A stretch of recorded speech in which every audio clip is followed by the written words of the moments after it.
कुर्ल्यामध्ये बस आणि कंटेनरचा भीषण अपघात। बस चालकाचा बसवरचा ताबा सुटल्यामुळे धडक। कंटेनर ब्रिजवरच उलटला।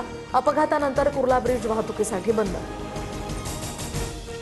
मध्य रेल्वेवर आज मेगा ब्लॉक। सीएसएमटी ते विद्याविहार आणि हार्बर मार्गावर कुर्ला ते वाशी दरम्यान ब्लॉक घेण्यात येणार। जालन्यातल्या बदनापुरात विमानाच्या 6 ते 7 गिरट्या। नागरिकांमध्ये संभ्रम।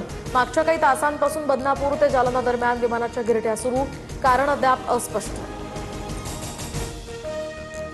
श्री क्षेत्र भीमाशंकर मंदिर 15 जूनपासून खुलं होणार, तर 1000 भाविकांना ऑनलाईन नोंदणीद्वारे दर्शन घेता येणार। कुंभमेळ्याच्या विकास कामांमुळे मंदिर 5 महिने बंद होतं। आयपीएलच्या अंतिम सामन्यामध्ये आज बंगळुरू आणि गुजरात भिडणार। गुजरातच्या नरेंद्र मोदी स्टेडियमवर हा महामुकाबला होणार। आरसीबीकडे सलग दुसऱ्यांदा ट्रॉफी जिंकण्याची संधी।